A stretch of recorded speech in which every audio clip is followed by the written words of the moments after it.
Bueno, muy buenas tardes, bienvenidas y bienvenidos a este nuevo módulo del segundo ciclo de desarrollo docente del segundo semestre del 2021. En esta ocasión vamos a revisar el módulo Promoción de la Integridad Académica, que va a estar a cargo de Daniel Bautista. Así que yo me desaparezco y Daniel, tú quedas a cargo. Muchas gracias, Natalia. Muy buenas tardes a todas y todos. Bienvenidas, bienvenidos. Muchas gracias por acompañarnos. El tema que nos convoca hoy día es, bueno, como dice la presentación, ¿no es cierto?, la promoción de la integridad académica, pero a partir de un poco entender qué es la integridad académica, cuál es la relevancia de este concepto en educación superior y sobre todo en la contingencia en la que nos encontramos. A partir de la visualización de sus factores, de su caracterización, ¿no es cierto?, vamos a poder identificar ciertos elementos en los cuales podemos aplicar ciertas orientaciones de diseño de actividades, de recursos, que la evidencia nos informa que apuntan en la dirección de promover los comportamientos éticos, ¿no es cierto?, en el desempeño formativo de las y los estudiantes. Para comenzar, ¿no es cierto?, lo primero que tenemos que tener siempre en cuenta es que la integridad académica es un asunto institucional. No es para nada un asunto que empieza y se acaba, ¿no es cierto?, en el aula o en los aspectos más microcurriculares, sino que es un aspecto que es uno, ¿no es cierto?, de los componentes de la cultura académica y organizacional, ¿no es cierto?, que tienen todas las instituciones formativas. Y como les decía, hay cierta relevancia en hablar de integridad académica sobre otros conceptos, ¿no es cierto?, como la deshonestidad, el plagio, ¿no es cierto?, o el fraude en evaluaciones, en primer lugar, porque también la evidencia nos ha mostrado que es positivo, ¿no es cierto?, teniendo en cuenta esta cultura organizacional, esta cultura académica y profesional que se despliega en las universidades, en hablar también en términos positivos, no solamente de cuáles son las acciones que buscamos promover, sancionar, ¿no es cierto?, sino que cuál es el concepto, qué es lo que nosotros queremos promover, qué es lo que nosotros queremos promover y relevar como parte de esta cultura académica. Y en ese sentido, ¿no es cierto?, surge el concepto de integridad académica, que va mucho más allá, ya no solamente a partir de una gran batería de cosas que no se tienen que hacer, sino cómo aquella parte de la cultura de nuestra universidad, de nuestra organización, de nuestro estamento, ¿no es cierto?, apunta a establecer estos comportamientos íntegros. En este sentido, si bien es un concepto o es un ámbito de alcance institucional, que es también lo que quiere evidenciar o lo que quiere mostrar un poco este iceberg, ¿no es cierto? Nosotros y nosotras como docentes universitarios vemos en el aula ciertas expresiones, ¿no es cierto?, que son reflejo de fallas o progresos, ¿no es cierto?, de esta cultura institucional en el ámbito de la integridad académica. Por lo tanto, es importante nunca perder de vista, ¿no es cierto?, la dimensión del problema y la dimensión de lo que nosotras y nosotros como docentes en nuestra experiencia del aula podemos hacer, ¿ya? Por lo tanto, nunca olvidar que las faltas a la integridad académica, ¿no es cierto?, no comienzan y terminan en el aula, sino que si bien podemos adoptar ciertas técnicas y estrategias, es un tema eh, que no termina, ¿no es cierto?, con lo que nosotros podamos hacer con las y los estudiantes. En ese sentido, conviene tener cierto consenso, ¿no es cierto?, cierto acuerdo en a qué vamos a llamar integridad académica, ¿ya? O hacia dónde apuntamos con este comportamiento íntegro en el ámbito académico y formativo. Y dice relación, ahí está la fuente de la Red Europea para la Integridad Académica. Ellos la definen como el apego a los principios, estándares, prácticas y sistemas de valores consistentes, ¿no es cierto?, que sirven de guía, que orientan la toma de decisiones, los cursos de acción en el quehacer formativo, ya sea en la formación o en el aprendizaje propiamente tal, en la investigación y en general en el quehacer académico. Ahora, este concepto tal cual está, como está aquí expuesto, ¿no es cierto? Y teniendo en consideración que los procesos de formación profesional son, por cierto, procesos de culturización, la promoción, el cultivo de esta integridad académica también es parte o va a repercutir en la identidad o en el producto profesional, ¿no es cierto?, que la universidad entrega a la sociedad. Por lo tanto, es también un elemento transversal para el éxito o para que tengamos lo que podamos llamar a distintos niveles, a nivel del aula, del curso, de la institución, como experiencias formativas que sean relevantes, de calidad y que sean significativas. Desde una visión del otro lado del Atlántico, podríamos decir, si esa es la visión más europea, ¿no es cierto? Las escuelas norteamericanas definen la integridad académica a partir de ciertos valores, ¿no es cierto? De ciertos valores que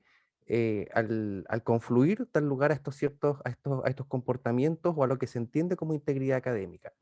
¿Y por qué es importante saberlo? No es solamente para tener esta diversidad de estas dos de estas dos visiones preponderantes en el ámbito de la integridad académica, sino porque ordenar de esta manera el concepto también nos va a permitir reflexionar sobre ciertos aspectos de lo que nosotros hacemos o podemos hacer como docentes universitarios, ¿ya? En el sentido de que cómo hacemos que nuestro desempeño, nuestro despliegue de docente, ¿no es cierto?, todo el diseño pedagógico que ponemos detrás de la ejecución de estas actividades que hacen con los estudiantes, que ahí los estudiantes hacen entre ellos y que nosotras y nosotros hacemos con los estudiantes, cómo, ¿no es cierto?, movilizamos, relevamos, ejercitamos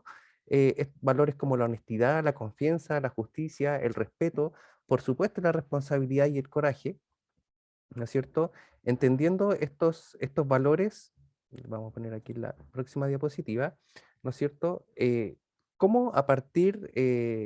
del desglose, podríamos decir, o del análisis a través de esta perspectiva de nuestras experiencias de enseñanza, aprendizaje y evaluación, cómo se expresan, ¿no es cierto? Si es que se expresan o no, y cómo podemos nosotros generar dinámicas, prácticas o acciones que promuevan o profundicen el respeto y valoración, valga la redundancia, de estos valores, ¿no es cierto?, o principios, en todo el quehacer de nuestra formación, y no solamente en el ámbito de la evaluación, ¿ya? Así como lo veíamos en el taller sobre generalidades de evaluación, ¿no es cierto?, en educación superior, a propósito de lo que hemos tenido que actualizarnos en pandemia, la evaluación no es un hito o un punto donde convergen o desembocan, ¿no es cierto?, las actividades de enseñanza y aprendizaje. Es decir, no solamente lo que él o la estudiante tiene que demostrar al final de semestre, al final de año, al final de la unidad, sino que al igual que los proyectos, ¿no es cierto?, bajo una visión de proyecto, también tenemos que tener en cuenta que la evaluación es un proceso transversal. De ese mismo modo, la integridad académica no solamente se debiera, o no solamente nos debiera preocupar cuando hablemos de evaluaciones o de problemas de integridad académica o de deshonestidad académica en el contexto evaluativo, sino que más allá de eso, ¿no es cierto?, como progresivamente, claro, estamos en un momento difícil donde también hay claramente determinantes estructurales que nos permiten hacer todo lo que nos gustaría hacer, digamos, con nuestras y nuestros estudiantes, pero cómo podemos ir proyectando, ¿no es cierto?, estos valores hacia nuestra práctica docente y con ello también ir tributando a la incorporación efectiva de la integridad académica como un quehacer, ¿no es cierto?, como base, ya como un desde para nuestras actividades de enseñanza, aprendizaje y evaluación con los estudiantes, teniendo en cuenta que lo que vamos a desarrollar ahora, ¿no es cierto?, es solamente una visión parcial, ¿no es cierto? Son algunas estrategias u orientaciones que nos van a permitir tomar ciertas decisiones para adaptarnos, pero no tenemos que perder en cuenta que tenemos toda la parte del iceberg que no se ve, que también dice relación con un trabajo institucional que va mucho más allá de la responsabilidad que podamos cargar nosotras y nosotros como docentes, ¿no es cierto?, en el aula o como equipo que se relaciona directamente con las y los estudiantes, ¿ya? Sino que esto claramente, para su éxito y para la expresión de todas las ventajas, ¿no es cierto?, que estamos hablando aquí o de los valores que estamos hablando aquí, esto claramente se tiene que enmarcar en un esfuerzo institucional. Ahora, ¿cómo podemos hacer esta bajada un poco más a lo microcurricular, a lo que sucede en la trinchera con las y los estudiantes, sobre todo en este proceso, ¿no es cierto?, de docencia remota, ya cada vez menos en este contexto de emergencia, porque también hemos podido consolidar ciertas prácticas, pero cómo podemos, a partir del conocimiento o de esta visión de la integridad académica, ¿no es cierto?, asociada a estos 6 valores clave, cómo podemos ver, ¿no es cierto?, identificar oportunidades de mejora desde lo que hacemos nosotras y nosotros como docentes. Y como les decía, de lo que se trata es de reflexionar acerca cómo estos valores se ven transversalmente, no solamente en los hitos o experiencias de evaluación, sino que en el trato con los estudiantes, en las actividades que ponemos en juego, cómo se profundizan, se ejercitan y se evalúan también estos valores y desempeños afines. tenemos un primer valor, ¿no es cierto?, que es, podríamos decir, y así también lo plantean las y los autores, ¿no es cierto?, que es la honestidad. Esa es la base, ¿no es cierto?, del comportamiento, de cualquier comportamiento íntegro, y por supuesto, si nos vamos al ámbito académico, ¿ya? Dentro de este marco teórico, de esta visión de integridad académica, aquí la honestidad se entiende, ¿no es cierto?, como estar libre o no haber incurrido en fraude, ¿no es cierto?, decepciones, si hacemos la traducción más directa, ¿no es cierto?, o en mantener un comportamiento que sea legítimo, que sea digno de confianza. Eso mismo nos lleva a la confianza, que también es un aspecto trascendental en la gestión del clima de aula, de cómo se desenvuelven, ¿no es cierto?, todas las actividades en el despliegue que hacemos de nuestra docencia. ¿En qué sentido, no es cierto? En que, en que la confianza es un aspecto irrenunciable para que, por ejemplo, cuando la y los estudiantes se enfrenten a un dilema ético, ya mentir sea una opción cada vez menos atractiva. ¿Ya? Entonces, si yo, por ejemplo, ridiculizo o explícita o implícitamente castigo, ¿no es cierto?, ahora algunas preguntas que puedan a mí parecerme sin sentido, simple, me molesta que la y los estudiantes, por ejemplo, muestren evaluaciones de otros cursos, que no sé, algo así, ¿no es cierto? Eso también va construyendo la dinámica de que y los estudiantes se abstengan de consultar, de resolver dudas, ¿no es cierto?, de plantear inquietudes a través de los mecanismos que podríamos decir regulares, ¿no es cierto?, que van por la senda de la integridad académica, y eventualmente se vean expuestos a tomar decisiones más desafortunadas, como copiar, ¿no es cierto?, como eventualmente verse en la premura del ramo, del curso, de otras situaciones ajenas a nuestro manejo, pero que eventualmente lo pueden poner más cerca, ¿no es cierto?, de tomar decisiones que puedan ser reñidas con estos valores que dan cuerpo a la integridad académica. En ese mismo sentido tenemos el respeto, ¿ya? Construir relaciones respetuosas con nuestras y nuestros estudiantes, ¿no es cierto? Nunca, esto no se trata de renunciar a la figura de autoridad que tiene él o la docente, a pesar de que muchas veces cuando hablamos de innovación, de lo que se supone que hay que hacer ahora, hablamos mucho de horizontalizar las relaciones, etcétera, pero no podemos olvidar que él o la docente, también por el conocimiento que posee, ya más allá que por el cargo o por muchos otros factores que efectivamente puede que le den autoridad,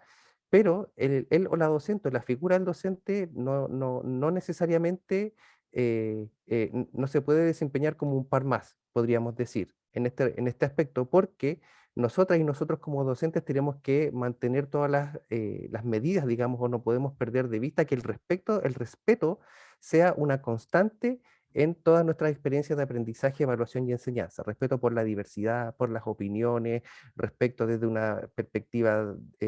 social, étnica, de género, etcétera, ¿ya? Y también eso va muy entrelazado en la capacidad que tengamos de construir este clima de confianza, ¿ya? Eso también, como les decía, ha ayudado a contribuir a que las decisiones que podríamos calificar como correctas sean cada vez más probables a través de estas pequeñas, ¿no es cierto?, de estos pequeños grandes detalles de nuestro despliegue docente, ahí mismo, ¿no es cierto?, en la trinchera con las y los estudiantes.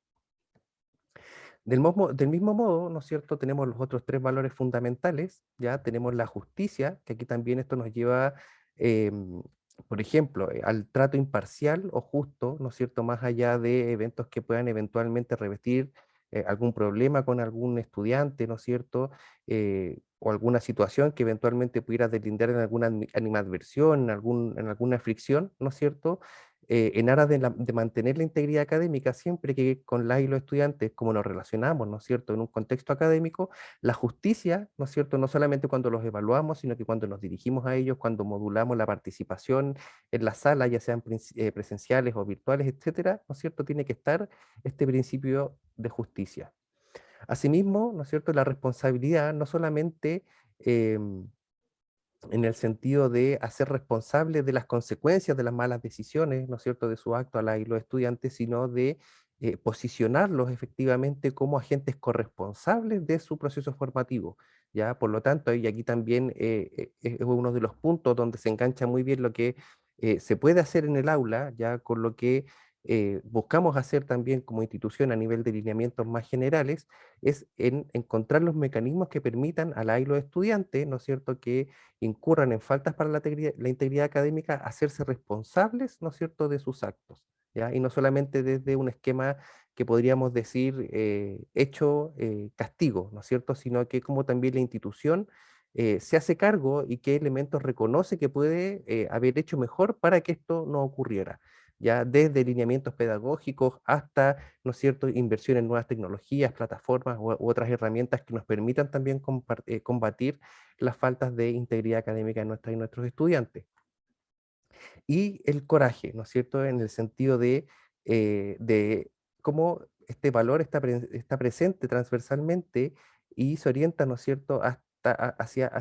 este sentido de perseverar, ¿no es cierto?, de continuar a pesar de los peligros, ¿no es cierto?, de las dificultades, y esto mismo, la evidencia también nos ha mostrado que está relacionado, que cuando nosotros ponemos en juego o estos valores están en juego, ¿no es cierto?, en la forma en que nos comunicamos con las y los estudiantes, en algunos aspectos de diseño de nuestras actividades formativas con las y los estudiantes, se convierte en un entorno de aprendizaje que promueve la integridad académica. Como les decía, no está ahí el antídoto para esas malas prácticas, ¿no es cierto? Pero eso es lo que mejor conversa con los esfuerzos que la institución, ¿no es cierto?, puede hacer ya a nivel de políticas institucionales o de orientaciones más macrocurriculares. Ahora, desde la otra visión, desde la otra cara del espejo, ¿no es cierto? Si así como hablamos de integridad académica, también tenemos que hablar, ¿no es cierto?, de el fraude o de la falta o de los actos, ¿no es cierto?, de deshonestidad académica. ¿Qué es lo que nos dice la evidencia? La evidencia es relativamente coherente, a pesar de algunas diferencias geográficas, ¿no es cierto?, pero es relativamente coherente en identificar ciertos factores que han sido determinantes en distintas experiencias de investigación respecto a las faltas de integridad académica en estudiantes universitarios, ¿ya? Donde se han identificado principalmente estas 6. Si vamos, ¿no es cierto?, en sentido horario, tenemos el estrés, ¿no es cierto?, propio de la vida académica, que es uno de los factores que eventualmente se teje con otros factores y con muchas otras situaciones, pero que podemos decir ponen un paso más cerca, ¿no es cierto?, pueden actuar también como determinantes de que él o la estudiante cometa algún acto de deshonestidad académica. Eh, por ejemplo,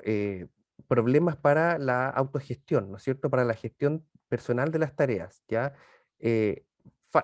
una inadecuada capacidad de manejo del tiempo por la y los estudiantes, claramente, ¿no es cierto?, alimenta cuadros de estrés, etcétera, pero hacen aún más difícil, ¿no es cierto?, que la y los estudiantes puedan establecer cursos de acción ya dentro de los plazos requeridos, ¿no es cierto?, donde ese curso de acción se condiga con todo lo que se supone que tienen que hacer. ¿Ya? Yo no le puedo pedir el mismo curso de acción a un estudiante que se enfrenta una semana, ¿ya?, o pocas horas antes de, versus otro que se enfrenta pocas horas antes de una evaluación, de la entrega de un trabajo, etcétera. Pero, ¿no es cierto?, si analizamos esto desde una visión de determinantes más amplia, ¿no es cierto?, la falta o los problemas de gestión, de autogestión de las y los estudiantes también ha sido identificado como un factor que los pone más cerca de cometer estos actos de deshonestidad académica. Por supuesto, aquí también con lo que aquí se denomina factores situacionales, ¿no es cierto? Que uniéndolo a los factores de manejo del tiempo nos llevan a la procrastinación, ¿no es cierto? Que es un problema mucho más complejo que solamente el aplazamiento de tareas y mucho más extendido, ¿no es cierto? En distintas poblaciones de estudiantes universitarios que han sido estudiadas, es mucho más extendido de lo que nosotros pensamos y probablemente también juega parte, ¿no es cierto?, ocupa un lugar en esta trenza que dibuja estos factores para los actos de deshonestidad académica. Aquí también es interesante ver estos factores de diseño. Voy a avanzar a la siguiente diapositiva que tengo marcado algunos puntos. Justo empieza acá, donde nosotros ya podemos empezar a reflexionar sobre ciertos espacios de incidencia, ¿no es cierto?, de nuestro despliegue didáctico, de nuestro diseño, de lo que hacemos nosotras y nosotros con nuestras y nuestros estudiantes. Por ejemplo, cuando se pierde la noción de desafío, ¿no es cierto? O las y los estudiantes perciben justa o injustamente, ¿no es cierto? O llega esta sensación de monotonía, ya donde las evaluaciones tienen un formato estereotipado, no solamente repetitivo, las preguntas son probablemente muy similares, sino las mismas. Esto además, ¿no es cierto?, se puede contextualizar en clases que sean, o que digan relación a contenidos que sean muy áridos, que no den mucho espacio a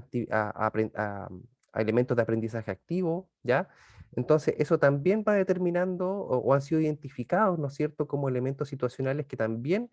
han actuado en detrimento de la conducta de integridad académica.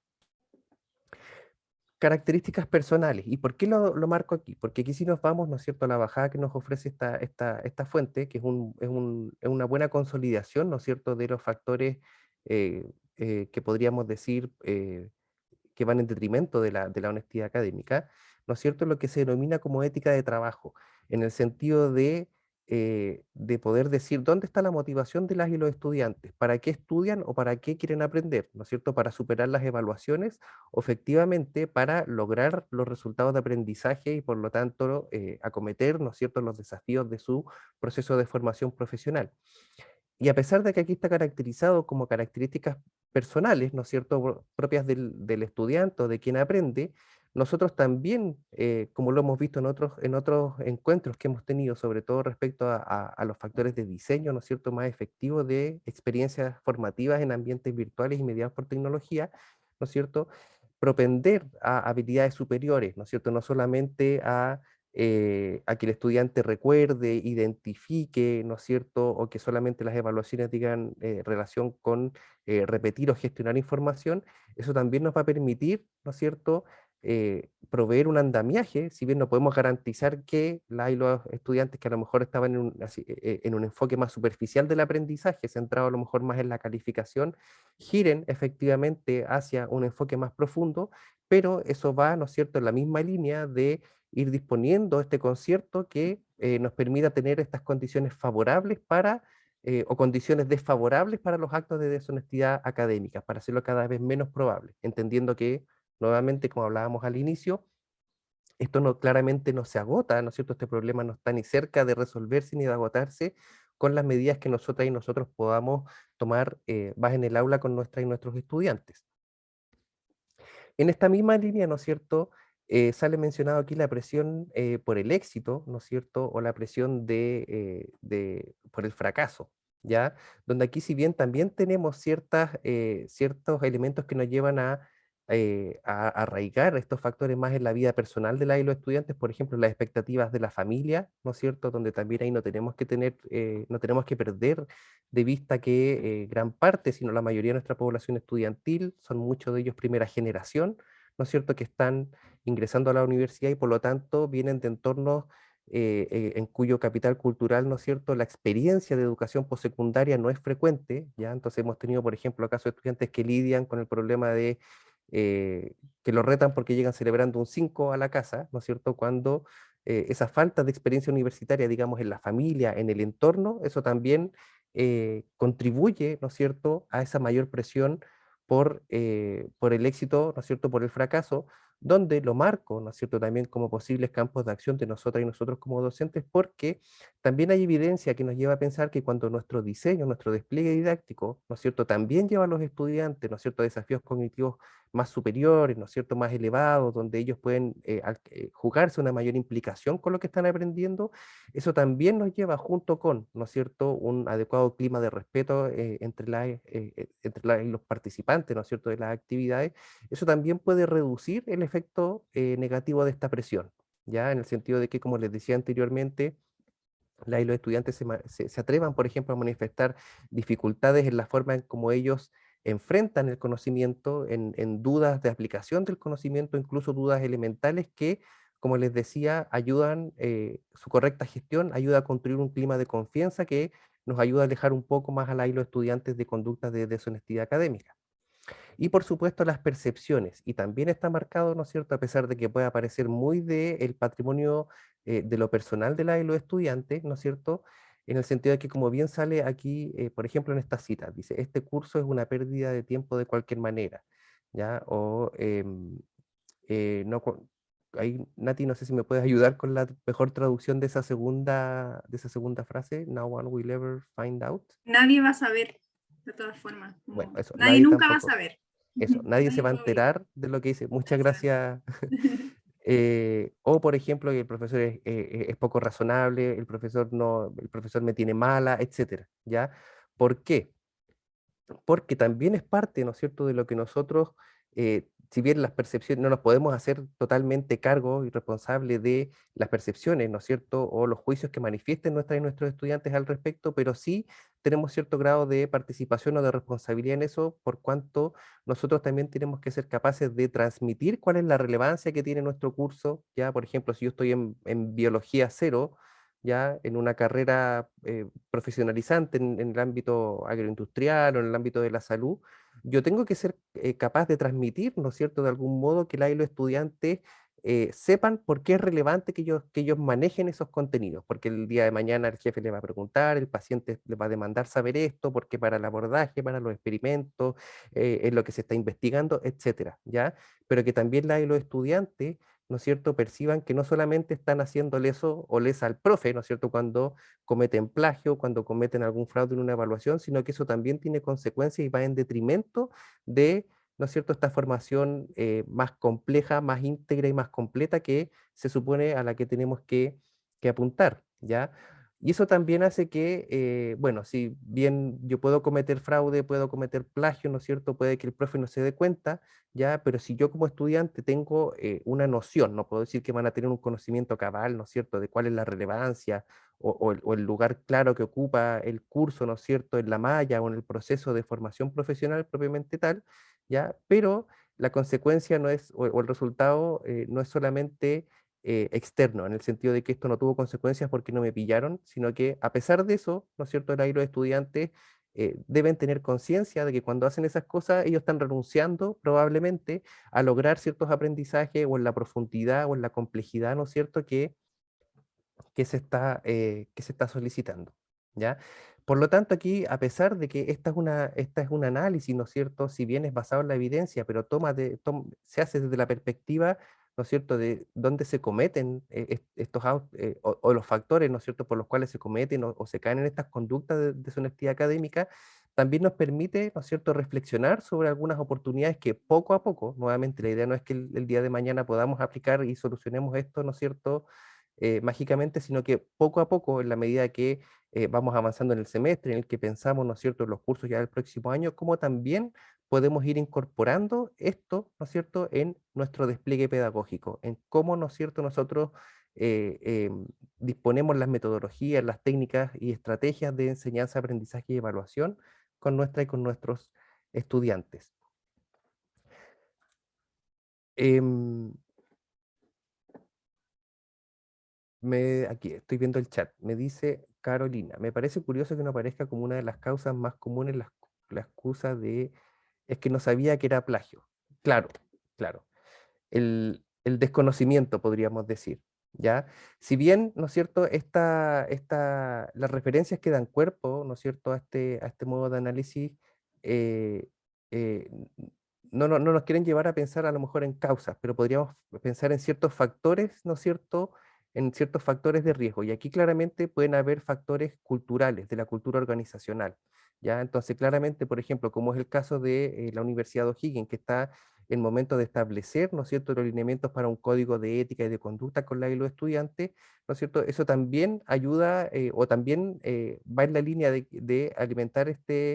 o de acometer, ¿no es cierto?, este desafío de integridad académica desde un punto de vista institucional, ¿ya? Pero la evidencia lo que nos muestra es que, por ejemplo, cuando estamos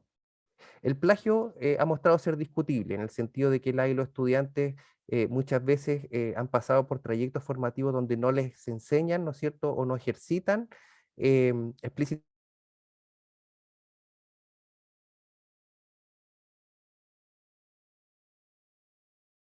de trabajo intelectual de otras personas o de otros equipos, pero por ejemplo, cuando se comete fraude, es muy probable que los estudiantes sepan que están cometiendo fraude.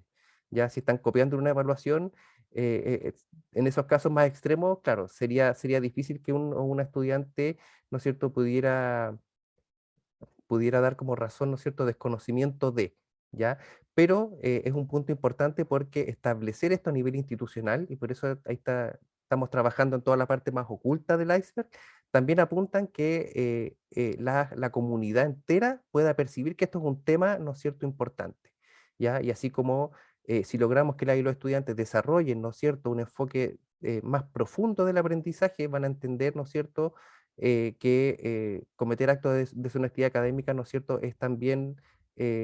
ponerse cortapisa al proceso de aprendizaje. Cuando ese iceberg tiende a completarse, también, ¿no es cierto?, se genera la noción de que se está faltando a la comunidad, ¿ya? Y esa es un poco la otra parte del iceberg que es lo que viene ahora, ¿no es cierto?, spoiler, ahí de parte más institucional. Que la idea es que puedan alimentar y abrir espacios y cada vez facilitar más, ¿no es cierto?, cómo nosotros podemos incorporar diversas orientaciones, las cuales vamos a ver ahora, que son una selección, ¿no es cierto?, de algunas recomendaciones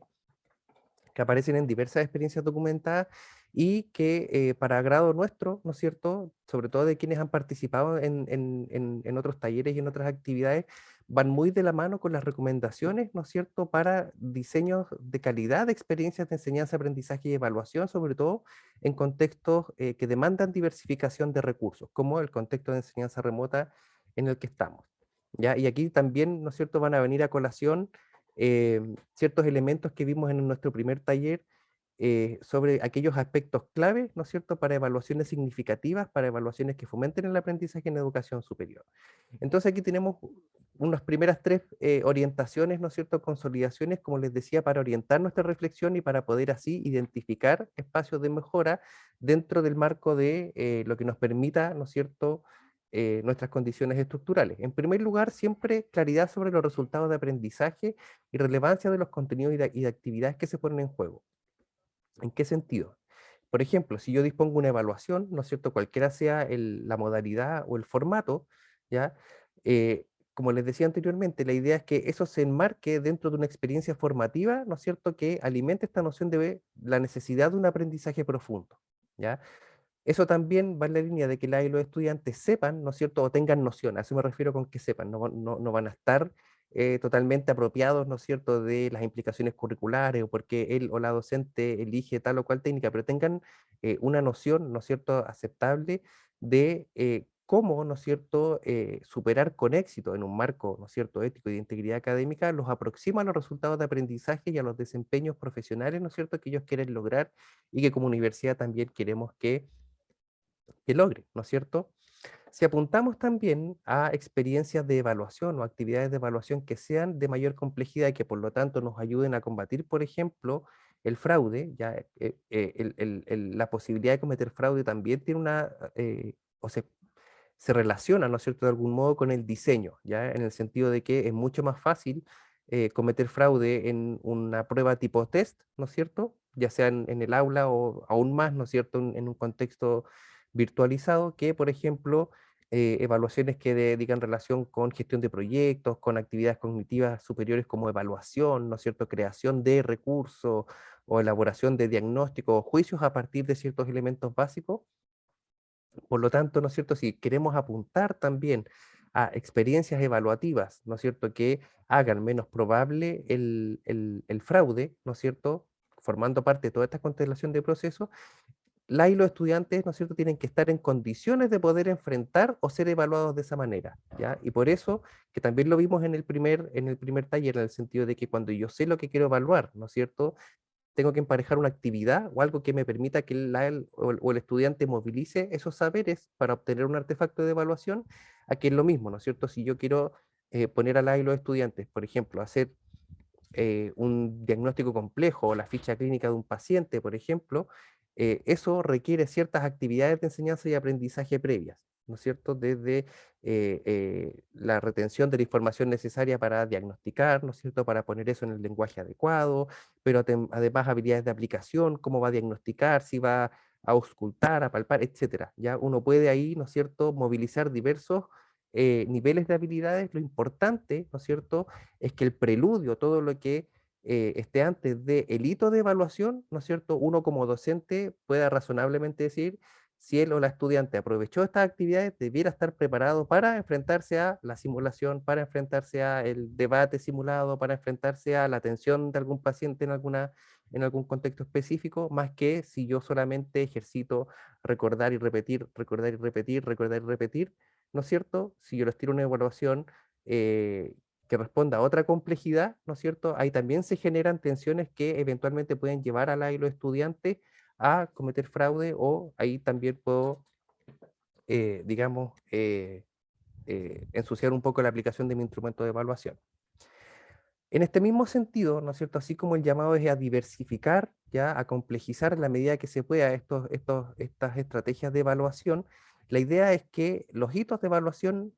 bueno, lo debería haber escrito de otra manera, porque la idea es que no sean hitos, ¿ya? Sino que sean actividades que den cuenta de un elemento que se distribuye, ¿no es cierto?, o sea, longitudinalmente a lo largo del curso, de las actividades de aprendizaje, ya ahí los estudiantes es bueno que sepan que ojalá siempre van a estar siendo evaluados, ¿ya? Y cuando uno también permite o logra distribuir, ¿no es cierto?, de forma razonable las evaluaciones, en el sentido de que, por ejemplo, tenemos cursos en la universidad que tienen solamente 2 certámenes, ¿ya? Tipo test, ahora aplicados también de forma virtual. Yo difícilmente puedo apostar a que esa evaluación me va a dar las evidencias correctas, si por ejemplo los resultados de aprendizaje dicen relación con algún desempeño, ¿no es cierto?, que tenga que ser evaluado más allá, ¿no es cierto?, de lo que él o la estudiante pueda demostrar respecto a él en alguna prueba tipo test. ¿Cuál, no es cierto?, o cuál sería el camino al que deberíamos transitar, en que esas experiencias de tipo test, ¿no es cierto?, que son valiosas, que además nos sirven mucho para también los aspectos sumativos o calificatorios, certificatorios, ¿no es cierto?, de la acción de evaluar, pero la idea es que podamos distribuir esta evaluación a lo largo de toda la actividad curricular, a lo largo del curso, para que también, por ejemplo, a través de seminarios, controles de entrada, evaluaciones de proyectos breves, etcétera, yo pueda también ir dando cuenta de la complejidad de los aprendizajes que se van logrando con estas actividades. Si yo apunto a una mayor complejidad, también, ¿no es cierto?, yo ahí pongo mayores dificultades para que los estudiantes cometan fraude, ¿ya? Y en tanto, y esto también hay evidencia que lo sugiere, no está tan todavía demostrado, pero al parecer la evidencia camina firmemente hacia allá, es que si yo hago descansar, ¿no es cierto?, o hago que los estudiantes se jueguen la vida en 1 o 2 evaluaciones, ¿no es cierto?, cuyo formato, modalidad, además se puede prestar fácilmente para el fraude, ¿no es cierto?, lo más probable es que ocurra fraude o en una muy alta frecuencia. ¿Ya? En cambio, si yo complemento, ¿no es cierto?, si yo tengo ahí mis certámenes regalones, ¿no es cierto?, yo sé ahí las habilidades que censan, es un diseño que me ha dado resultados, ya eso va a ser tanto más efectivo si yo lo complemento con otra diversidad de evaluaciones, ¿ya? Y que también van a permitir que si, por ejemplo, yo quiero evaluar la capacidad de litigar en un juicio de una o un estudiante, ¿no es cierto?, a final de año, distribuir eso me va a permitir encontrar las actividades o técnicas de evaluación adecuadas para ver si sabe lo fundamental, si es capaz de establecer una argumentación básica, si sabe, por ejemplo, relacionarse con sus clientes, y así yo puedo ir construyendo a través de evaluaciones que se puedan distribuir, ¿no es cierto? Puedo ir construyendo la evaluación, ¿no es cierto?, del resultado de aprendizaje, que es lo que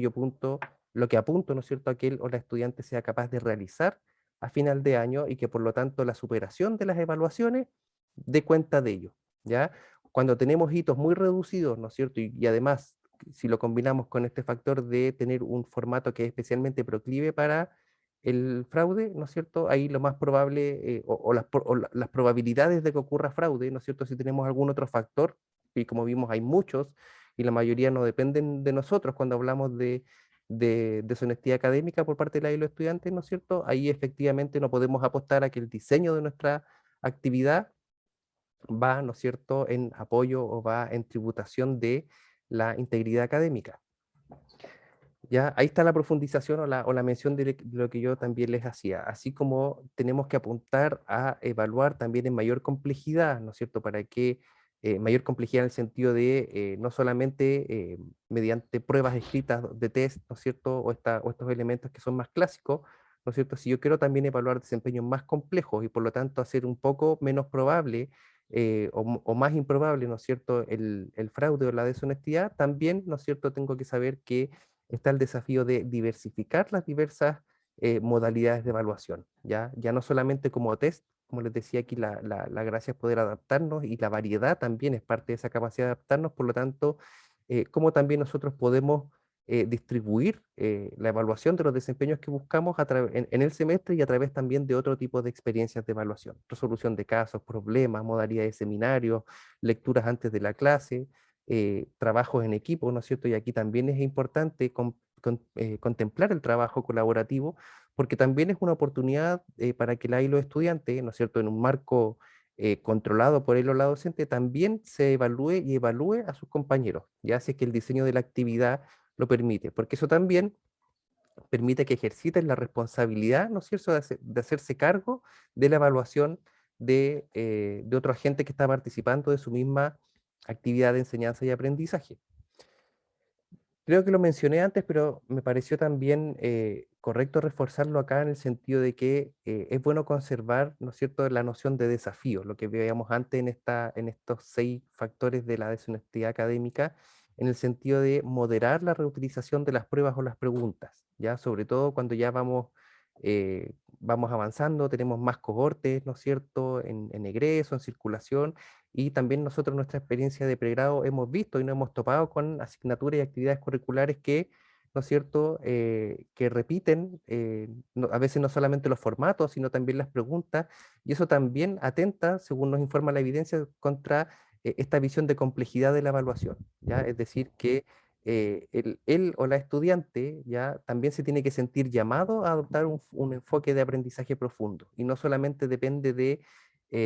su motivación, digamos, de que si quiere o tiene las condiciones para ello no, sino que una de las condiciones que llevan a la y los estudiantes a enfrentar de otra manera el aprendizaje, ¿no es cierto?, también es esta noción de desafío. No basta con leerse la prueba, ¿no es cierto?, o si no la tengo me la consigo, ya, y si no se la copio al de al lado, ya, porque lo más probable es que no me sirva, me van a exigir otras cosas, ¿no es cierto?, el profe nos repite las preguntas, si bien esto puede que apunte a los mismos desempeños, pero si se pregunta de manera distinta, ¿no es cierto?, a través de otros mecanismos, se conserva esta noción de desafío y de novedad que nos ayuda, ¿no es cierto?, a profundizar ciertos comportamientos que nos ayudan a ir hacia la integridad académica. Claro, ahí está, Julio también nos ayuda con una experiencia. Cuando entró a la U, hace muchos años, dice él, habían compañeros mayores que vendían pruebas de años anteriores.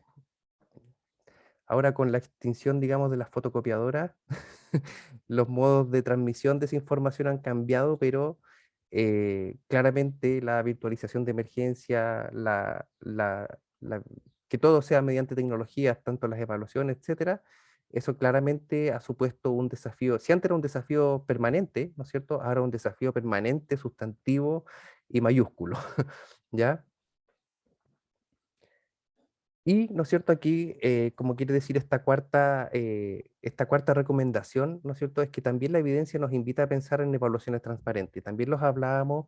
en nuestro primer encuentro de este ciclo, ya donde la y los estudiantes, por ejemplo, sepan cuáles son los criterios de evaluación, sepan cómo van a ser evaluados. Ya la idea, aquí en ningún caso tenemos que caer en el prejuicio de que instalar, ¿no es cierto?, o abrir espacios de evaluación transparente significa decirle al estudiante la respuesta que tiene que dar, ¿ya? Sino que significa transparentar, ¿no es cierto?, lo contrario, sino que qué criterios tiene que cumplir para que la respuesta que él me dé o ella me dé, ¿no es cierto?, sea considerada, bajo mi juicio profesional, ¿no es cierto?, docente,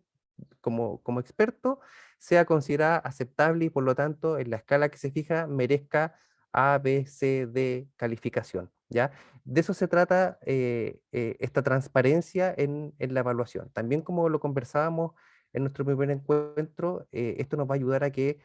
si bien yo soy de la creencia de que no podemos apuntar a evaluaciones objetivas, ¿ya? Porque ahí está el juicio de un profesional, ¿no es cierto? La aplicación de ese juicio tiene que ser estructurada, tiene que ser transparente, tiene que ser razonable y tiene que ser explicable, ¿ya? Si eventualmente pensamos que unos estudiantes, como abundan a final de semestre, se acercan, ¿no es cierto?, para revisar evaluaciones, ver eventualmente si se puede cambiar alguna nota, etcétera. La idea es que también en esos momentos nuestros instrumentos de evaluación nos ayuden a nosotros a justificar nuestra decisión, ¿ya? Y eso también eh, eh,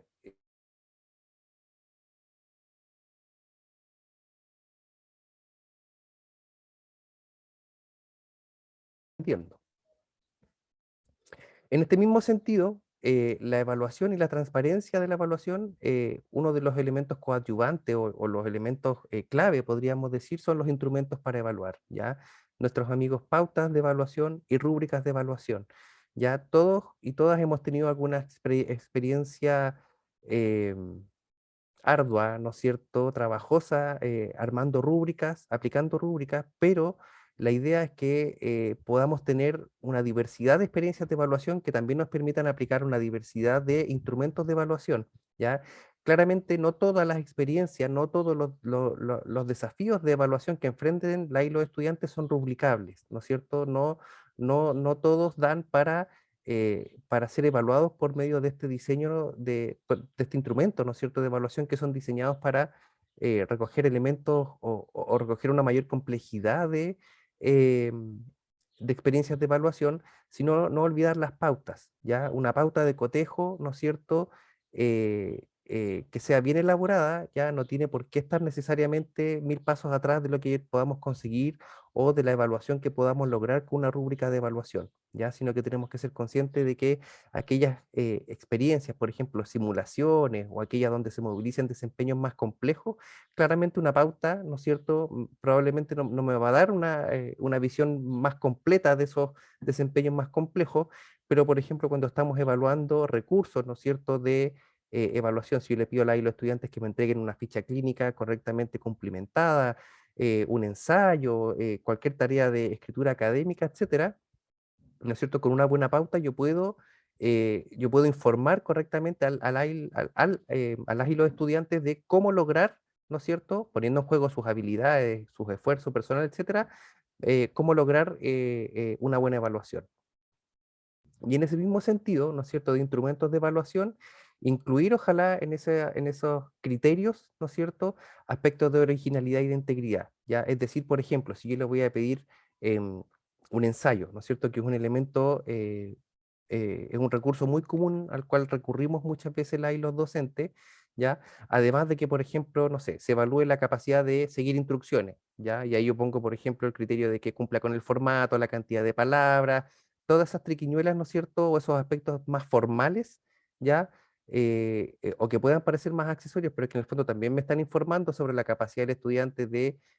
seguir instrucciones y superar la evaluación, ¿ya? Pero, por ejemplo, incluir aspectos como la originalidad, ¿ya? ¿En qué sentido, por ejemplo, él o la estudiante es capaz de transmitir su voz personal, ¿no es cierto?, en un documento más allá de que sea un collage de citas de paper, ¿no es cierto?, o de referencias más formales, ¿ya? Por lo tanto, también incluir ahí, ¿no es cierto?, algunos elementos que nos permitan ver esa originalidad, porque también cuando la y los estudiantes, ¿no es cierto?, logran transmitir esa voz personal, ¿no es cierto?, ya sea en instancias de evaluación escritas, ¿no es cierto?, o no escritas, ya, o presentación de elementos, de recursos, podríamos decir, eso también es un indicador o nos debiera informar como docentes del grado de dominio que logró él o la estudiante sobre ese conocimiento, ¿ya? Ejemplo clásico, ¿no es cierto? Si tenemos dos estudiantes disertando y uno me recita, pero de la manera más pulcra posible todo el capítulo, ¿no es cierto? O el paper, o los papers que citó,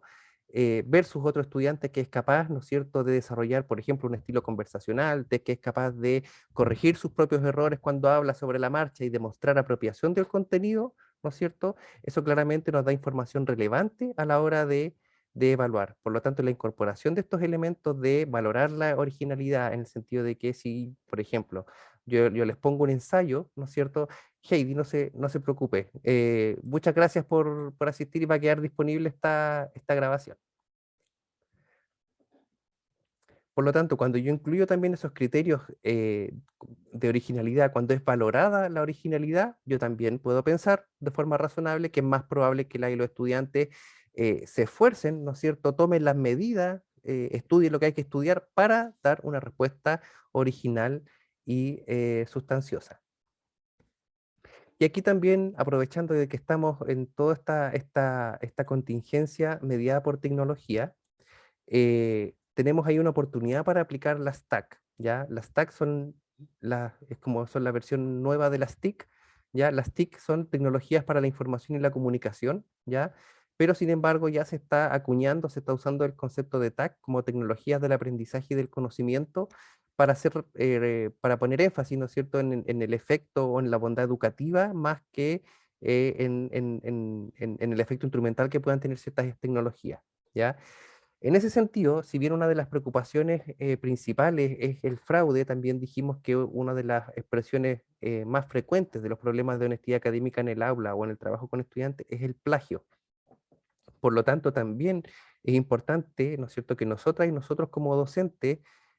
tratemos de enseñar, ¿no es cierto?, de informar o de que las y los estudiantes tengan las nociones suficientes para que puedan emplear herramientas tecnológicas que también les puedan a ellos no caer, ¿no es cierto?, necesariamente en estas conductas o en estos comportamientos reñidos con la integridad académica, porque, por ejemplo,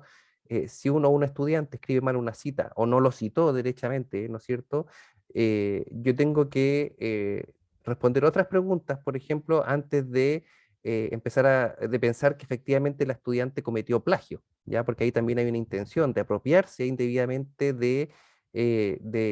propiedad intelectual de otra persona, cuando esto se puede tratar lisa y llanamente de un error, ¿ya? Entonces ahí también, ¿no es cierto?, en cómo abordamos la complejidad de nuestra experiencia de aprendizaje, cómo enseñamos a los estudiantes a aprender, cómo enseñamos a gestionar el conocimiento que están adquiriendo. Aquí también va, por supuesto, todas aquellas herramientas tecnológicas que desde nuestro, es un ejemplo, por ejemplo, tecnologías de gestión bibliográfica, pero los campos disciplinares también,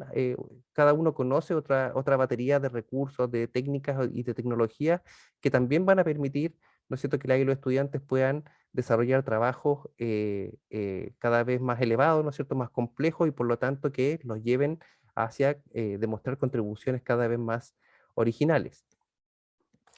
También como una bajada un poco más en esta misma línea también de qué es lo que podemos hacer en la evaluación a partir de estos 6, ¿no es cierto?, factores, no sé si factores de riesgo, pero factores que alimentan un poco estas faltas a la honestidad académica. Tenemos que la literatura identifica, nos propone ciertas habilidades o desempeños que han mostrado ser determinantes, ¿ya? Donde si observo estudiantes o grupos de estudiantes que tengan problemas, ¿no es cierto?, claros en alguna de estas líneas, la evidencia lo que me invita a pensar es que probablemente también va a tener problemas para la integridad académica. No estoy diciendo que esto va a, si un estudiante no sabe sobre literacidad en búsqueda y uso de información en base de datos, eso no lo hace menos honesto, ¿ya? Pero también por el desconocimiento, a lo mejor, o por tener menos herramientas para enfrentar desafíos de mayor complejidad, ¿no es cierto?, para cumplir con los estándares. Si no tenemos esta visión global, efectivamente, en vez de desafiar correctamente al estudiante, lo que yo estoy haciendo es presionarlo para que, producto de otros factores que se expresan, ¿no es cierto?, muchos de ellos individuales, él o la estudiante tenga conductas reñidas con la integridad académica y por lo tanto reñida también con la calidad de los aprendizajes que queremos que logre. En ese sentido, por ejemplo, si yo les doy una tarea compleja a la y los estudiantes, que implique la búsqueda de información, ¿no es cierto?, para evitar que la y los estudiantes tomen información de fuentes poco confiables, de fuentes dudosas, ¿no es cierto?, de fuentes abiertas, o eventualmente la tomen sin los resguardos, ¿no es cierto?, para que no constituya plagio, ¿ya? Em, el descenso en esas habilidades me puede llevar, ¿no es cierto?, a que se perpetúen ciertas prácticas reñidas con la integridad académica. Por lo tanto, también es bueno que no solamente nosotros como docentes nos paremos frente a la y los estudiantes como gestores del saber, sino que también les podamos transmitir a ellos, ¿no? O dar ciertas luces o ciertas bases para que ellos también desarrollen esas habilidades. Entonces, si yo a un estudiante le pido que busque información, ¿no es cierto?, tiene que saber dónde buscar, reconocer información valiosa y para que llegue, ¿no es cierto?, a valorar esa información y por lo tanto a citarla y a relevarla de manera adecuada. En este mismo sentido, ya las habilidades de investigación, en el sentido de buscar información sólida, ¿no es cierto? Porque todo lo que uno encuentra en Internet se encuentra, ya lo que uno busca encuentra realmente, incluso con fuentes académicas, ya lo que uno también, si uno lo pone de una forma adecuada en el buscador, uno puede encontrar un paper que diga cualquier cosa, ¿ya? Por lo tanto, también, ¿no es cierto?, en el sentido de que los estudiantes puedan encontrar fuentes de calidad, ¿no es cierto?, que también respetan estos lineamientos de integridad académica, se preocupan por la citación, se preocupan por la correcta referencia, de que sean trazables, etcétera, etcétera. Eso también va a poner a los estudiantes un paso más cerca de profundizar conductas de honestidad académica. Ya lo mismo, referencia y citación, ya cuando los estudiantes saben cómo hacerlo, es mucho más probable que lo hagan y lo adopten, ¿no es cierto?, como un recurso ordinario de su quehacer, el referenciar, el citar, si es que hay que hacerlo, y eso también los va a poner más cerca de una gestión más efectiva de fuentes académicas y también, por supuesto, en contribuir a una cultura que valore el saber del otro desde una perspectiva de integridad. Y por supuesto habilidades de escritura académica, ¿ya? Si nos salimos un poco del fraude y nos vamos al plagio, ¿ya? Uno lo puede observar típico en estos trabajos de ensayo, ¿no es cierto?, de revisiones narrativas, por ejemplo, de bibliografía, o trabajos reflexivos, ¿no es cierto?, que ponen en juego o buscan hacer tangible, ¿no es cierto?, procesos de pensamiento eh, tan complejos, podríamos decir, no que sean elevados, pero que requieren a lo mejor de muchos elementos, ¿no es cierto?, lingüísticos para ponerlos en el papel, que los estudiantes tampoco tienen las herramientas para ponerlo con fluidez o con la capacidad de efectivamente demostrar lo que sabe, ¿ya? Por lo tanto, y ahí también, spoiler ahí con Carolina, hay toda una línea, ¿no es cierto?, de fortalecimiento de habilidades de lectoescritura académica que la universidad está desarrollando, ¿no es cierto?, y ya está pronta a implementar, porque habilitar, ¿no es cierto?, ayudar a y los estudiantes, informarles cómo resolver los problemas en este aspecto, también nos va a permitir que ellos tengan las capacidades de hacer sus trabajos originalmente, ¿ya? Y que si, o sea, no es la idea, ¿ya? Pero eh, el propósito, ¿no es cierto?, es que podamos controlar todos aquellos factores, ¿no es cierto?, que podamos controlar en el aula, ¿ya? Y apostar razonablemente a que si observamos algunas conductas, ¿no es cierto?,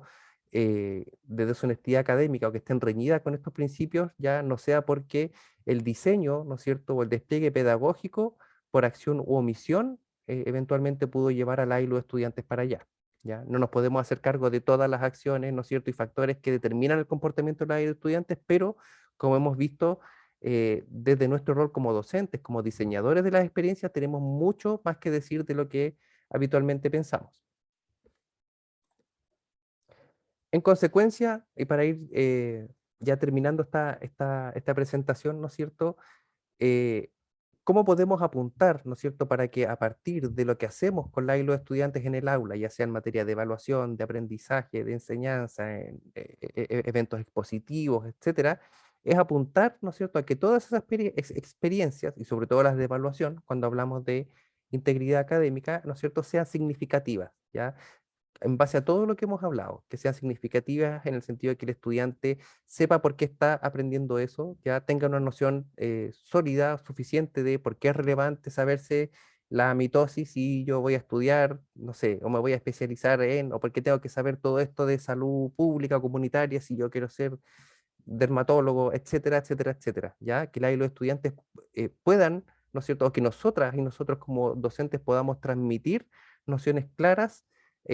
sobre eso, ¿ya? Lo mismo es que si apuntamos, ¿no es cierto?, a desempeños grandilocuentes, ¿no es cierto?, en nuestros resultados de aprendizaje, no podemos apostar a una evaluación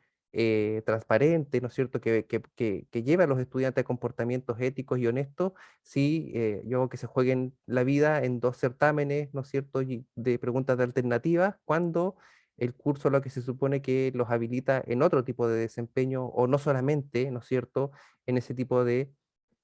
desempeño. Y en ese mismo sentido, la diversidad, diversificar los momentos, distribuir la evaluación, ¿no es cierto? Porque, por ejemplo, en esos cursos tipo donde tenemos dos certámenes, que son lo mismo, lo mínimo que se puede tener, ¿no es cierto? Si un estudiante fracasa en uno, ya, por las razones que sea, ya, si el diseño, el despliegue, ¿no es cierto?, de la asignatura no fomenta actitudes de honestidad, ¿no es cierto?, eso claramente se convierte en una mezcla explosiva, donde las posibilidades de plagio o las posibilidades de fraude o eventualmente las posibilidades de abandono de los estudiantes, ¿no es cierto?, puede que se multipliquen, ¿ya? Entonces, hacia dónde quiero consolidar la reflexión de hoy día es que, para bien o para mal, la mayor parte, ¿no es cierto?, de las orientaciones que nos entrega la evidencia y la experiencia documentada para hacer frente, ¿no es cierto?, em, de un modo no remedial, ¿no es cierto?, no reactivo, sino como adoptar un diseño que promueva, ¿no es cierto?, la integridad académica y por lo tanto nos permita prevenir ciertas conductas de deshonestidad académica, es apostar a un diseño, ¿no es cierto?, a una didáctica que nos lleve a aprendizajes significativos. Y aquí, ¿no es cierto?, los llevo a la taxonomía de Fink, que vimos en nuestro primer taller de este ciclo, ya donde la invitación, ¿no es cierto?, es que a diferencia de otras taxonomías como la de Bloom nos lleva como un aspecto, a un terreno totalmente cognitivo,